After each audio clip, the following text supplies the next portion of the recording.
From the Science History Institute, I'm Alexis Pedrick, and this is Distillations. Last episode, we talked about the major problems gene therapy faced in its first 3 decades. In this episode, we're going to talk about the problems it faces today, especially when it comes to rare genetic diseases. And to do that, I want to introduce you to Naomi Lockard, a 4-year-old from Colorado. This is her mother, Rebekah Lockard. Naomi loves Miss Rachel, so she makes us sing all day long. She is a very picky eater these days, but loves kind of her snacky foods.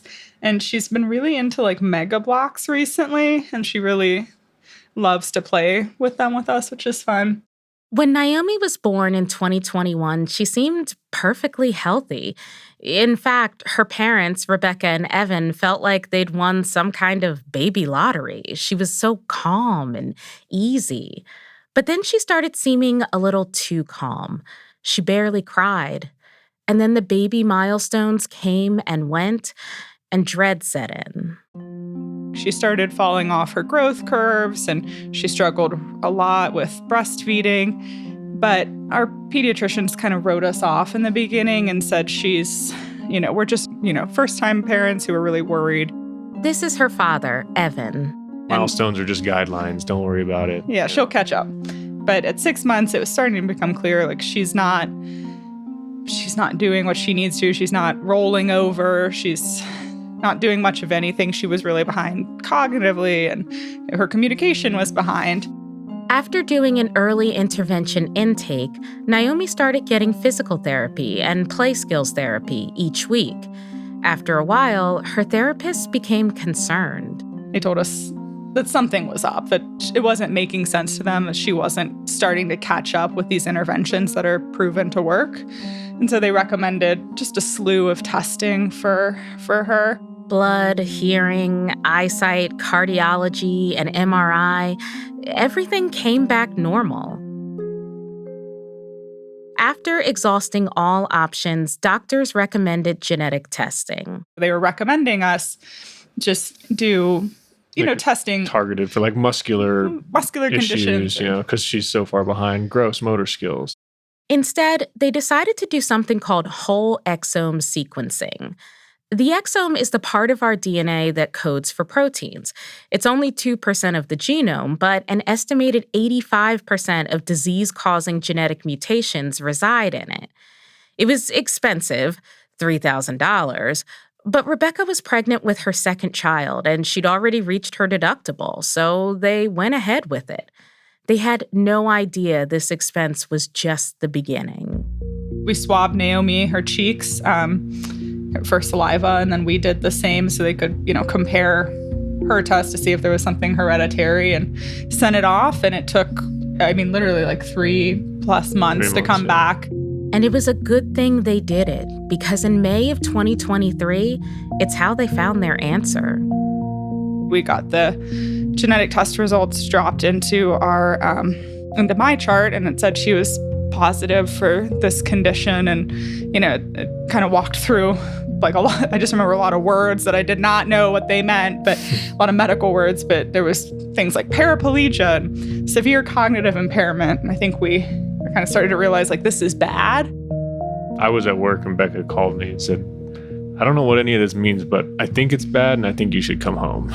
And then we were on the phone with our neurologist like 45 minutes later. Naomi was diagnosed with hereditary spastic paraplegia 50, or SPG 50. I remember calling the neurologist crying and was like, we need to, talk to somebody like now.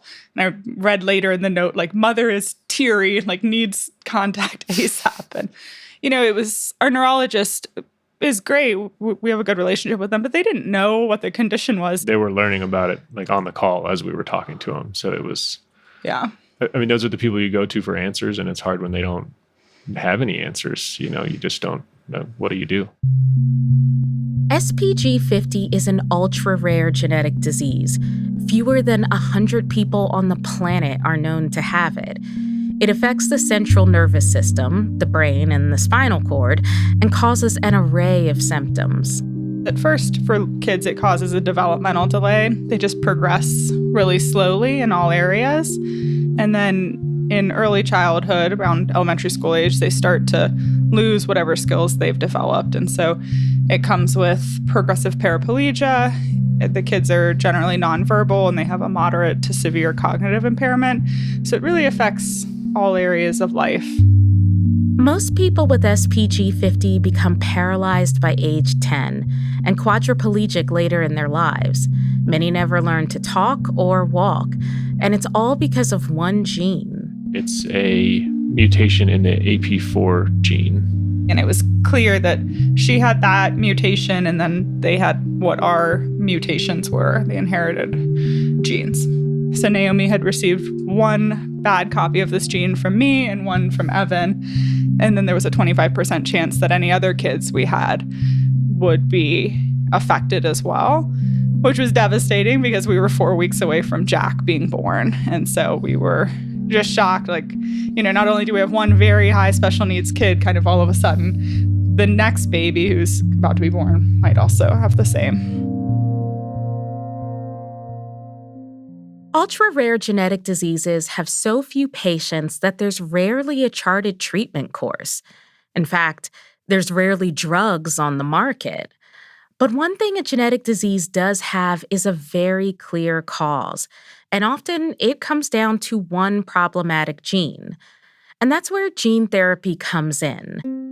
It's a simple idea, really. You can give someone with a genetic mutation a corrective gene. In practice, it's much more complicated, but for families with rare genetic diseases like the Lockards, it's their only hope. Their story begs a question that flips the one we've been asking about scientific breakthroughs all season on its head. The question has been, if we can do something, does that mean we should? But now the question is, if we can do something that helps patients, should we do it at any cost? And this question isn't for scientists or researchers. It's for the rest of us.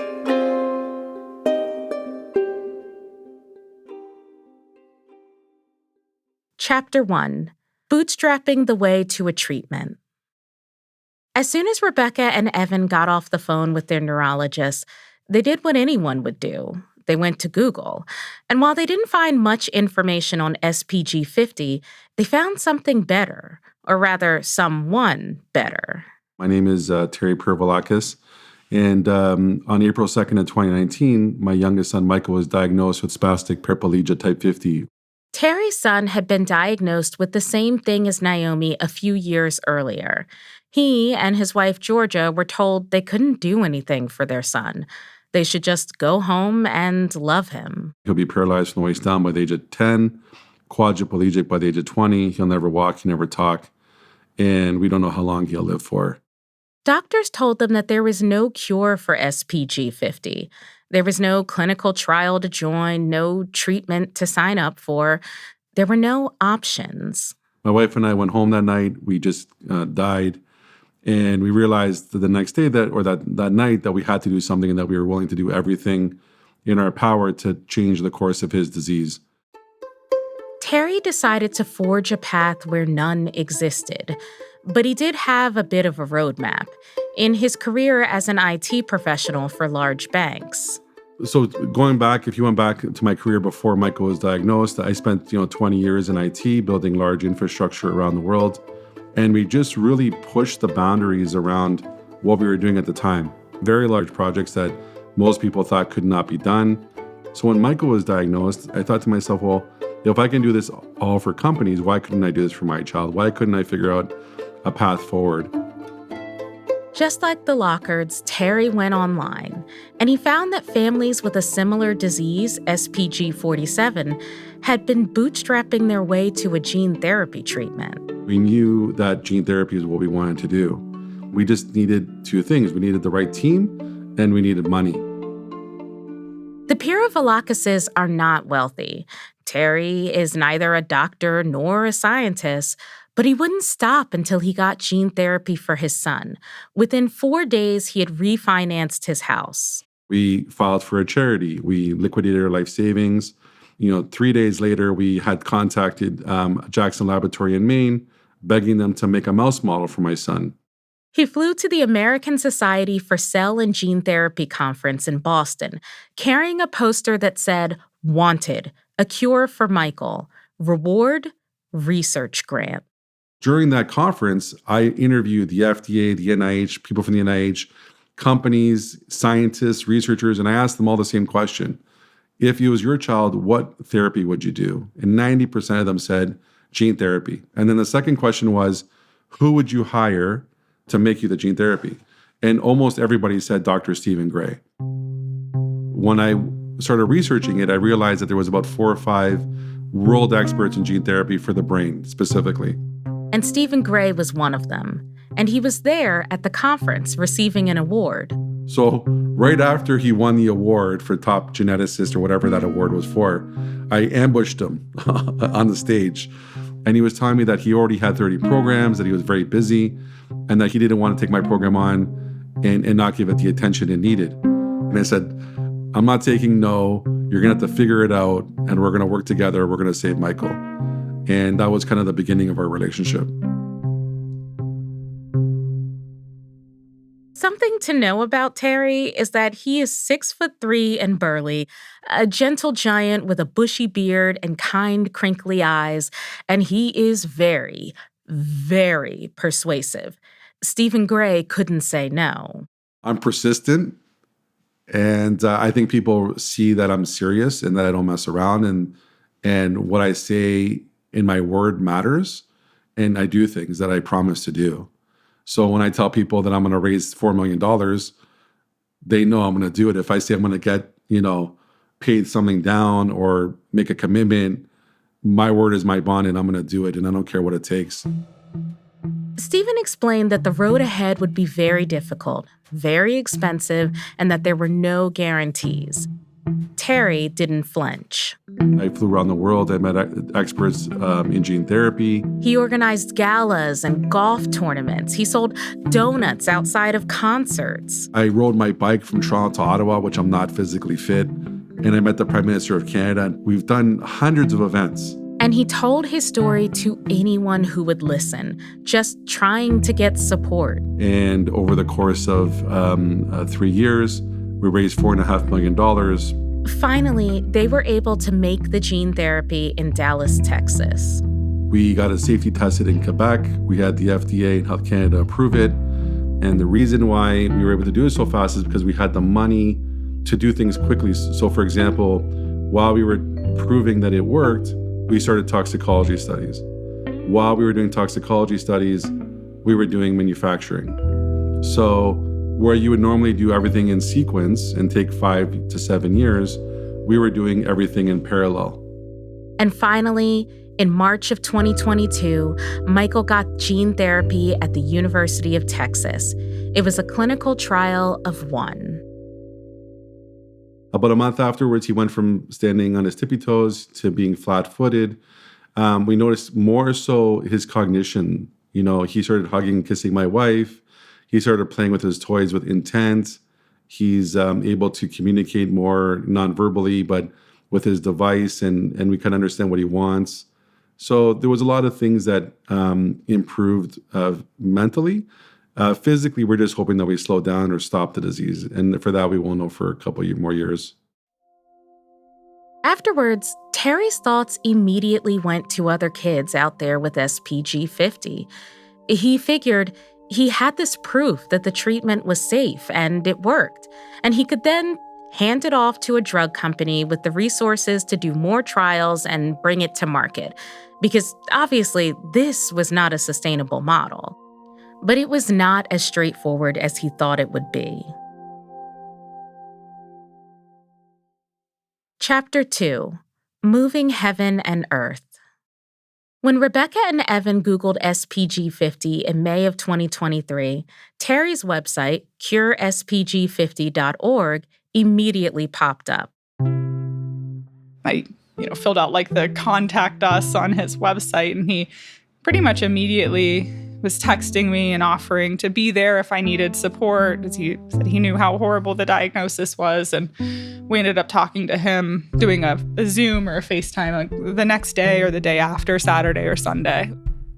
Finding Terry was like discovering a candle in the darkness.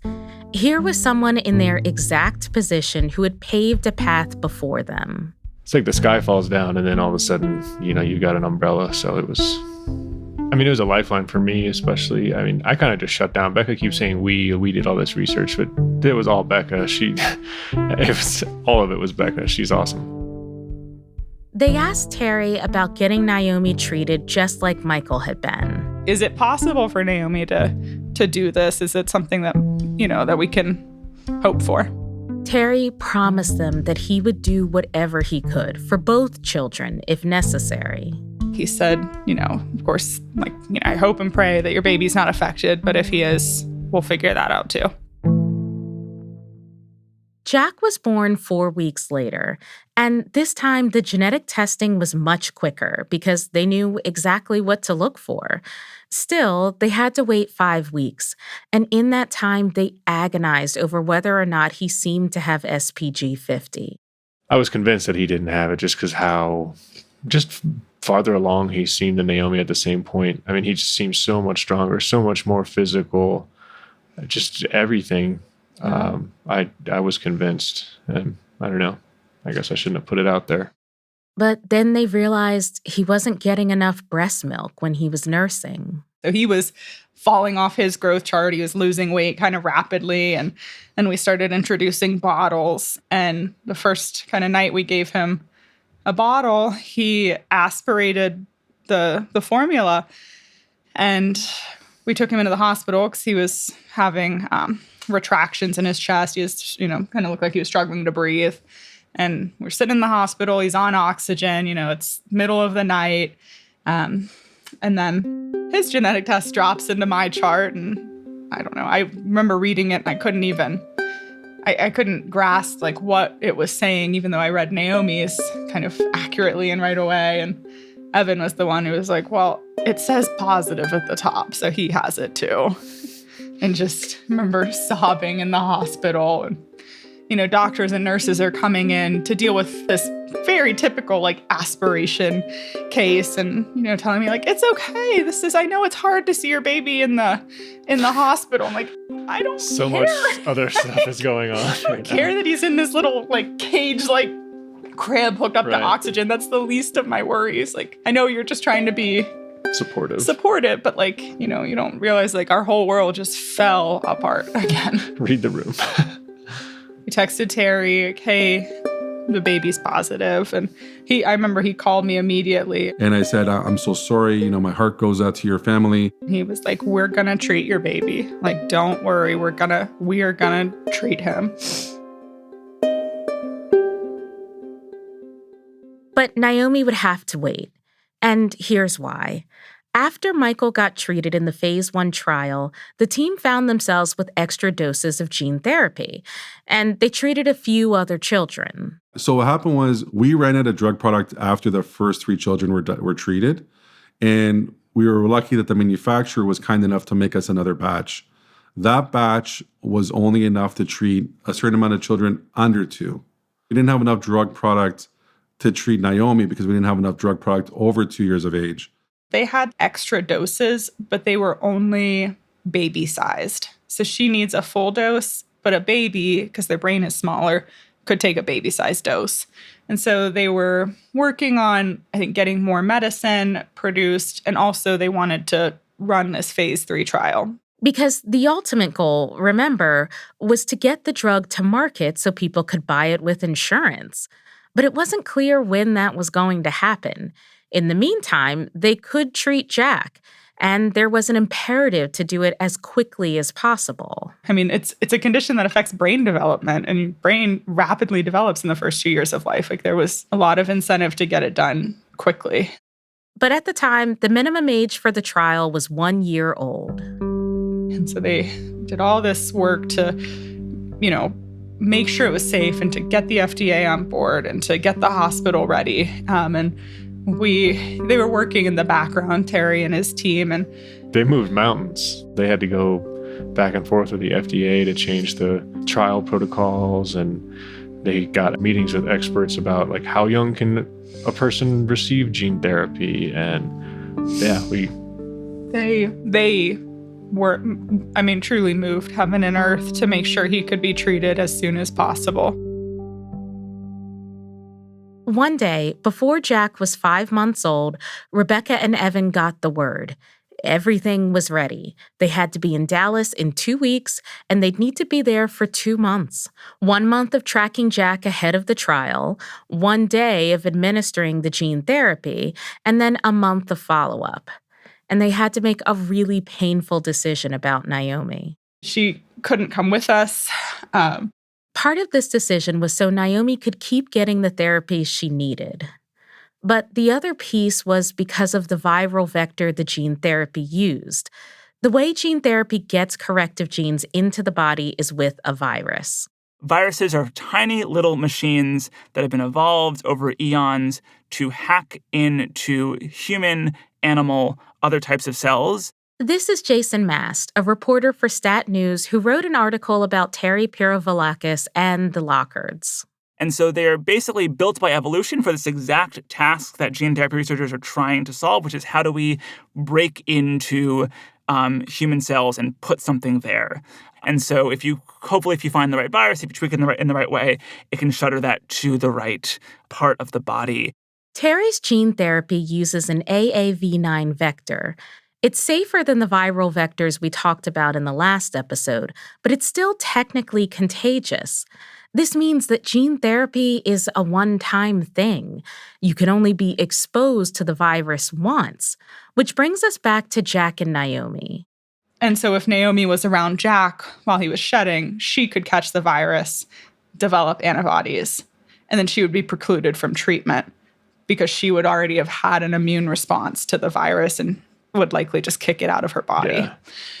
So to preserve her chances for treatment, we left her in Colorado, and that was horrible. Jack was treated in December of 2023, just a few days shy of his 6-month birthday. At the time, he was the youngest child in the world to have ever received any type of intrathecal gene therapy. This means it was injected into his spinal fluid with the hopes of it reaching his brain. I remember feeling a lot of relief. Like, it's happening. It's done. Like, this is like the only thing we can do for Jack. You know, we might have a long road ahead of us for therapy and medical appointments, but like we've gotten him the treatment he needs and we can rest easy knowing that we saved him. Handled it like a champ. They had all kinds of precautions in place. Some of the kids that were treated got kind of sick. Like, your body's reacting to this almost like a flu reaction where you're vomiting and all this stuff. And Jack, he woke up from anesthesia and was just like the happiest little man, and he ate great and, was just rolling around. Couldn't understand why he was confined to this cage. As soon as Jack woke up from his procedure, Rebekah and Evan saw changes. Before treatment, he just, I don't know, I never felt like he really connected with at least me. I just felt like he kind of looked through me, and he wasn't as social as Naomi was. But after Jack got the treatment, I remember he looked at me and was actually looking at us and not through us, and that was really incredible to feel. Really great feeling. It was like when he woke up, he looked at us, and it just there was just a connection there that wasn't there before. It was amazing. I felt like he looked at me and was like, "Oh, that's my mom. I know her. I recognize these people." Jack is now 2. And he's doing awesome. He's moving around a ton. He's very curious about things, and we just see a lot of progress with him. He's behind his peers. He's not like a typical 22-month-old, but he is caught up to Naomi in most developmental areas, and that tells us it's working. Even if he has delays the rest of his life, if he has any semblance of a normal life or, avoids the paralysis, that's a win, right? It's a no-brainer. Chapter 3. The Money Problem. If things had gone the way Terry had hoped, a biotech company would want to license his gene therapy and take over. But no one wanted it. This is Jason Mast again. His story covers how hard it is to get companies interested in gene therapies for rare diseases. It comes down to basically two things. There's how expensive it is to make a drug and how few patients there are. And drug development is really expensive, and making these viruses is really expensive, and doing this animal testing is really expensive. I mean, Terry had an ally in pharma who works at a rare disease company that specializes in rare disease, and he was like, I can't convince my board to take this on because it is just too rare. Even though a disease might be conceptually simple, like one mutated gene in the case of SPG50, and even though a possible therapy can be sketched out in just hours, the costs beyond that are astronomical. Engineering, manufacturing, testing can cost tens of millions of dollars, and there's no way to recoup these costs when there are so few patients with the disease. At the end of the day, there's only 500 patients. There's only 60 patients. There's only 1,000 patients, not the, million patients with diabetes that we can make millions or billions of dollars off of. And so we're going to go put our resources elsewhere. This is Matthew Cobb, a zoologist and the author of As Gods, A Moral History of the Genetic Age. So you've got not a great deal of interest from the pharmaceutical industry, and the patients end up organizing to crowdfund, as we now say, because neither governments nor health institutions nor insurance companies nor pharmaceutical companies are going to pay for this. When no one came to license the gene therapy, Terry made another unusual and, frankly, slightly crazy move. He started his own biotech company. Remember, not a doctor, not a scientist. I then quit my job after realizing that no one wanted to take this program on to save more children, and create a company called Alpida Therapeutics. It's run like a nonprofit, but it is a formal company in California, and now we're here, trying to just save more kids. Terry admits the business model is crazy, but he sees no other option. Chapter 4: The Effectiveness Problem. Unfortunately, money is not the only problem with gene therapy. There's also an effectiveness problem, which in turn makes the money problem worse. No one is claiming that the gene therapy for SPG50 is a cure, and the older the patient is when they get it, the effectiveness decreases. This is Jason Mast again. You want to be able to treat someone while they still have the maximal number of neurons and while they're still developing, so they can form whatever connections or experience as close to a healthy development as possible.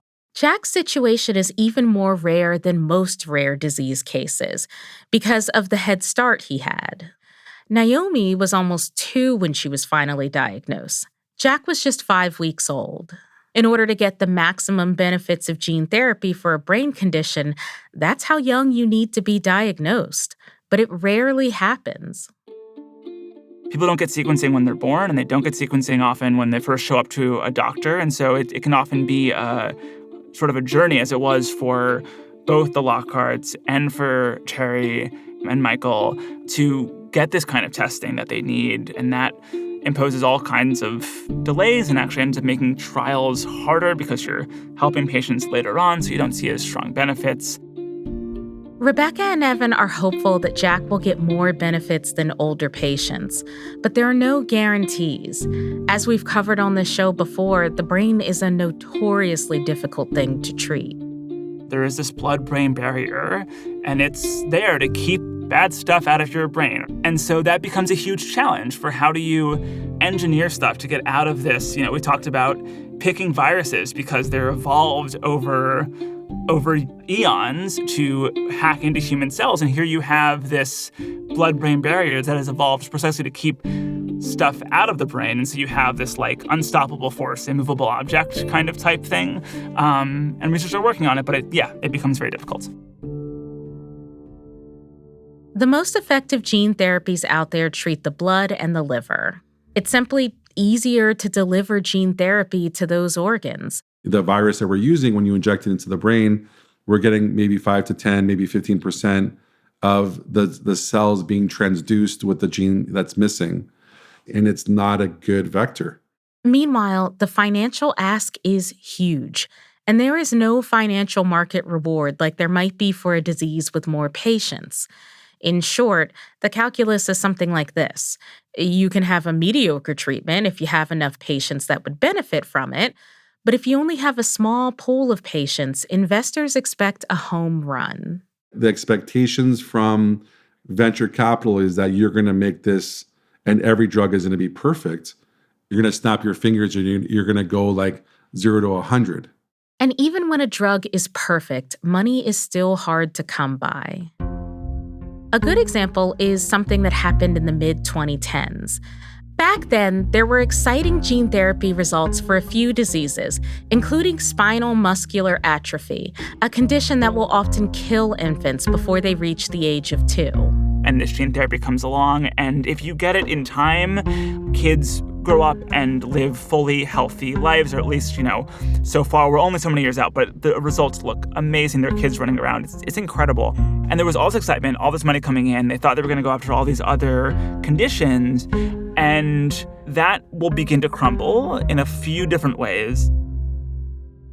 At first, people thought gene therapy could be turned into more of a modular technology, so you wouldn't have to start from scratch and reinvent the wheel for each new therapy. Almost like a DVD player or a cassette player or something where you just sort of slot in the gene that you want into this virus and you send it into the patient. And it doesn't matter what disease they have.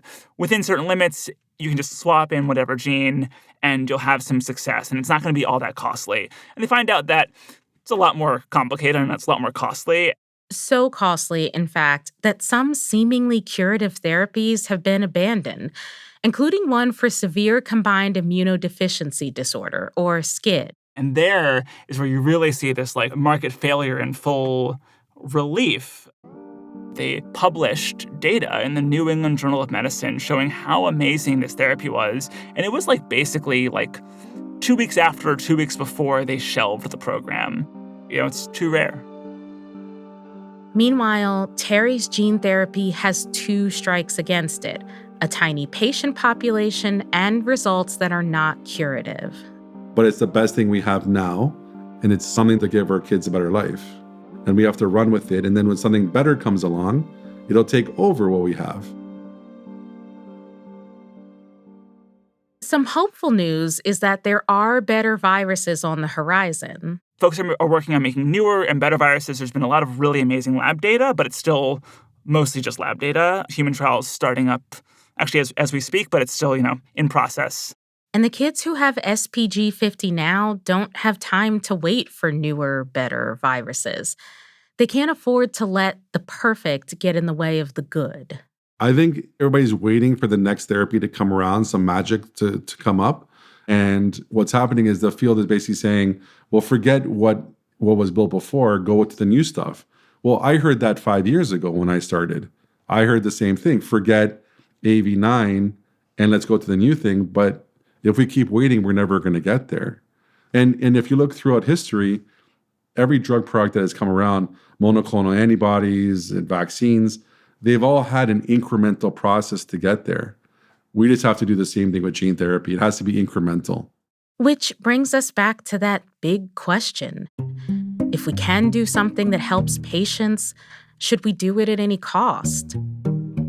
This is Matthew Cobb, the zoologist and author we heard from earlier. This is the terrible, terrible problem. Meanwhile, there are millions of people who don't have clean water. So, this problem of very precise cures for individuals with very rare diseases can be set against, but probably shouldn't be set against the picture of broader public health. That's the starting point of challenging that and saying, look, there is room for everything, but that we need a different approach to healthcare, both in the US and in other countries, and to funding it. And that's a much bigger issue. And that doesn't help the parents who are caught in the dilemma you've just described. It's hard because people see it as We had one donor that was going to help us out. And then what happened, they realized that they can get their name on a building for $10 million on a hospital, right? Or they can feed 100,000 kids in New York for 2 years. The dilemma is there's so much need in the world. And getting in front of someone that has immense wealth or immense connections or influence is hard because someone needs to introduce you to that person. You just can't cold call them or get a hold of them. It's very difficult. And then there's this. Does the answer to the first question change if the cure is not a cure at all, but merely an improvement, albeit a life-changing one?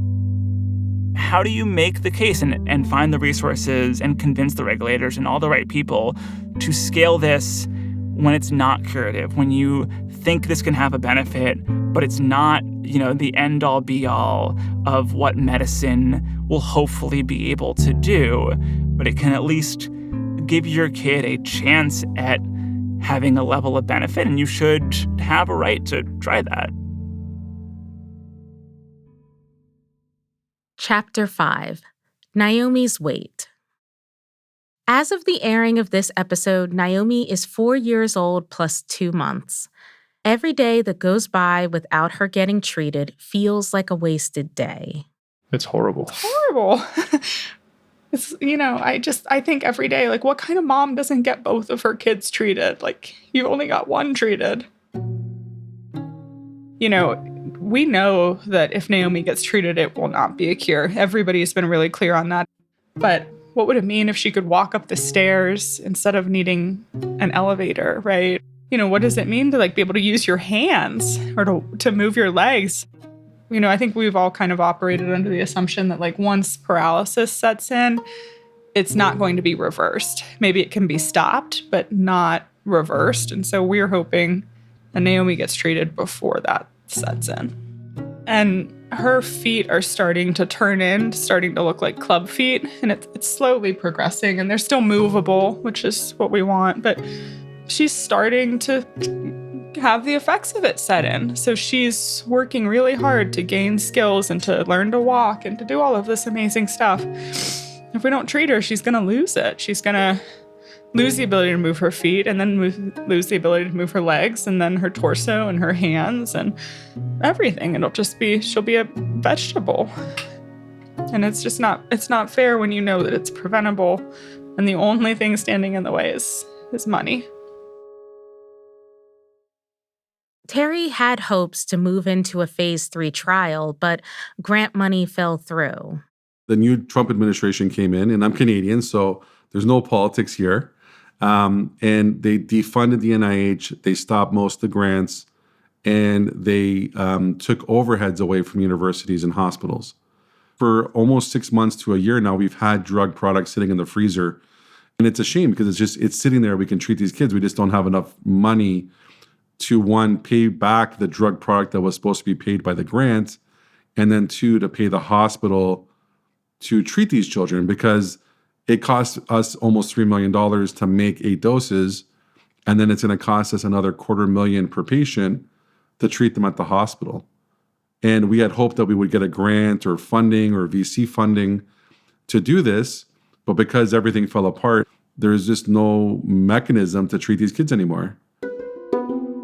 It's not even $500,000. It's millions of dollars that is needed. And so it's hard because we don't have that kind of money. We don't know anybody that has anywhere near that kind of money to give. And again, the economy, it's tough. I mean, people can't afford to buy eggs. Who's going to give to some condition that they've never heard of and that doesn't impact them? So it's really hard. It's just kind of perpetually bad news. Yeah. Oh, she's got this diagnosis. Oh, we can't treat her. Oh, this is getting pushed out. This is getting pushed out. Every time something like a glimmer comes through, I get my hopes up, and then they just get dashed quickly. Naomi and Jack they're wonderful kids. We're lucky in a lot of ways. They're so happy. They play well together. They love each other. They give us kisses, and and they have their own unique interests. And so we are lucky to have them as parents. We don't wish for this. They're kids. They deserve a full life. It's not Naomi's fault that Evan and I have this gene that's messed up that we didn't even know about because it doesn't affect us, right? I just think we should do everything for kids to give them good lives. And, the fact that this is within reach, but can't get it, it's really hard. You can look at this story, and Terry in particular, in two ways. On the one hand, he's a superhero. He saw an unsolvable problem and solved it. And in the wake of it, he's become a beacon of light for others. But on the other hand, maybe we should also be asking why an IT professional from Toronto has to become the first stop and last hope for families with this ultra-rare genetic disease.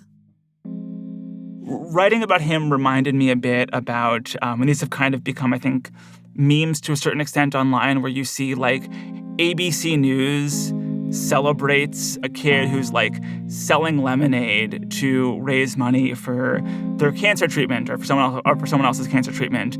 And that's supposed to be, like, a feel-good story of, like, a kid doing this, like, great thing and, like, entrepreneurship. And it's like, no, that's a terrible freaking story. That's like a searing indictment of our healthcare system that, like, a kid has to be raising money for either them or someone else to, like, actually get treatment. That is not how you build a healthcare system. We should not be relying on GoFundMes to supply treatment to people who are in desperate need. And that's not just, it's not ethical, it's not scalable, and it's not going to actually fix this problem. Gene therapy has emerged from its dark ages. It still has a long way to go. There are still debates about effectiveness and safety. But this story is a reminder that sometimes the biggest problems science faces aren't in the lab. Distillations podcast is produced by the Science History Institute and recorded in the Lori J. Landau Digital Production Studios. Our executive producer is Mariel Carr. Our producer is Rigoberto Hernandez. Our associate producer is Sarah Kaplan. And our sound designer is Samia Bouzid. This episode was reported and produced by Mariel Carr. Support for Distillations has been provided by the Middleton Foundation and the Wincote Foundation. You can find all of our podcasts as well as our videos and articles on our website at sciencehistory.org. And you can follow us on social media at SciHistory.org for news about our podcast and everything else going on in our free museum and library. For Distillations, I'm Alexis Pedrick. Thanks for listening.